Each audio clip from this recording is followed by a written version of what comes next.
Assalamualaikum warahmatullahi wabarakatuh. Saya dari kelompok 6 yang beranggotakan 1. Saya sendiri, Farkul Firman Maula. 2. Dendi Waono. 3. Etika Dewi Aswani. 4. Salsabila Ramadhani. 5. Tia Nafisa Ariyanti. Dan 6. Usnawati. Kami akan mempresentasikan kelompok kami yang berjudul Customer Relationship Management. Definisi CRM menurut Coulter and Armstrong tahun 2010, CRM yaitu proses membangun dan memberikan produk yang sangat bernilai untuk konsumen sehingga konsumen menjadi puas. Menurut Schiffman et al. Tahun 2008, CRM adalah cara perusahaan dalam membina relasi dengan para pelanggan dengan tujuan memelihara kesetiaan dan komitmen pelanggan untuk tetap menggunakan produk perusahaan yang bersangkutan. Menurut Newell dalam Imasari tahun 2011, CRM adalah sebuah modifikasi dan pembelajaran perilaku konsumen setiap waktu dari setiap interaksi, perlakuan terhadap pelanggan dan membangun kekuatan antara konsumen dan perusahaan. Menurut Tunggal tahun 2008, CRM adalah suatu strategi untuk mengidentifikasi, menarik, dan mempertahankan konsumen yang paling bernilai bagi perusahaan. CRM berkonsentrasi pada apa yang konsumen nilai, bukan pada apa yang perusahaan ingin jual. Baik, selanjutnya di sini ada konsep CRM. Menurut Mardalis pada tahun 2005, ada 2 elemen fungsional dalam konsep CRM. Fungsi-fungsi tersebut berkaitan langsung dengan pelanggan, yaitu fungsi penjualan dan pemasaran dan fungsi layanan pelanggan. CRM adalah salah satu dari jenis sistem informasi yang saat ini banyak digunakan untuk membantu bisnis sebuah perusahaan. Baik, selanjutnya ada prinsip dasar dari CRM. Prinsip dasar dari CRM antara lain 1. Pengambilan data input berupa data profil dari semua pelanggan dan memberikan informasi yang sesuai kepada pelanggan berupa informasi tentang customer history, kebutuhan-kebutuhan pasar, dan isu-isu lain seputar perkembangan pasar. Yang kedua, terletak pada kemauan bisnis untuk meningkatkan loyalitas dan kepuasan pelanggan tanpa menambah beban biaya dan waktu. Yang ketiga, jika perusahaan tidak dapat memahami siapa pelanggan dan apa yang mereka butuhkan, maka tidak dapat mempertahankan mereka sebagai pelanggan yang setia. Dan yang keempat, jika perusahaan tidak mampu mempertahankan pelanggan, maka tidak dapat bertahan dan memenangkan persaingan bisnis.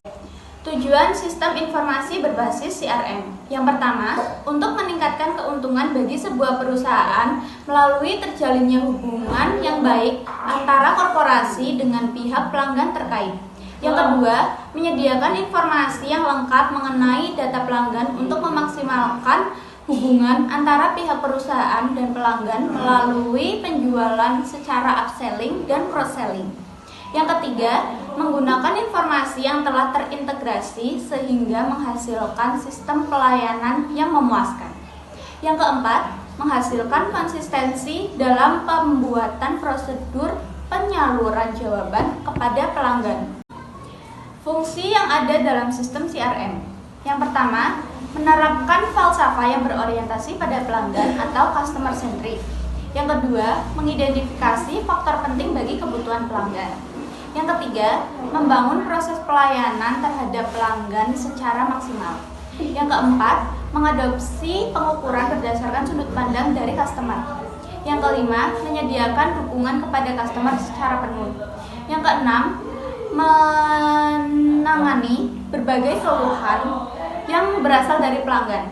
Yang ketujuh, melakukan pencatatan terhadap setiap aspek dalam penjualan.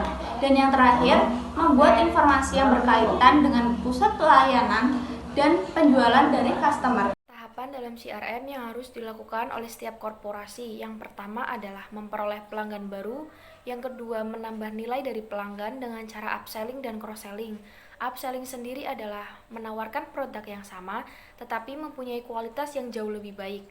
Kemudian cross-selling adalah strategi pemasaran dengan menawarkan produk pelengkap terhadap barang yang sudah dimiliki oleh setiap pelanggan.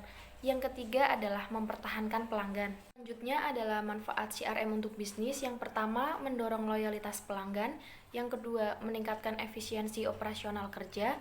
Yang ketiga, mengurangi biaya produksi. Yang keempat, meningkatkan time to market. Dan yang terakhir, mendapatkan pendapatan secara optimal. Aplikasi CRM terpopuler di Indonesia diantaranya adalah yang pertama ada Barantum CRM, yang kedua CRM V-Tiger, yang ketiga CRM Salesforce, yang keempat Zoho, yang kelima Sugar CRM.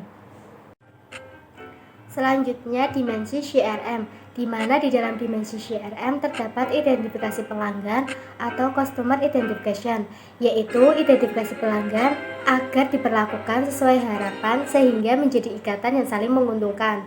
Kemudian ada membangun daya tarik terhadap pelanggan atau Customer Attraction, yaitu bisa berbentuk bagaimana cara perusahaan dalam memberikan suguhan keunggulan perusahaan sehingga pelanggan atau calon konsumen tertarik untuk datang dan tertarik dengan produk yang ditawarkan. Lanjutan dimensi CRM, mempertahankan pelanggan yang ada atau customer retention. Pelanggan yang sudah menjadi bagian dari perusahaan dijaga keharmonisannya dengan memberikan fasilitas serta daya tarik tersendiri supaya pelanggan tetap memilih produk perusahaan walau banyak saingan di luar perusahaan. Pengembangan pelanggan, customer development, memfasilitasi pelanggannya bisa memberikan konsumen baru di perusahaan dan juga bisa berbentuk ajakan tawaran yang dilakukan pelanggan sendiri ke orang lain di sekitarnya. Sekian dari kelompok kami, kurang lebihnya kami mohon maaf dan terima kasih atas perhatiannya. Wassalamualaikum warahmatullahi wabarakatuh.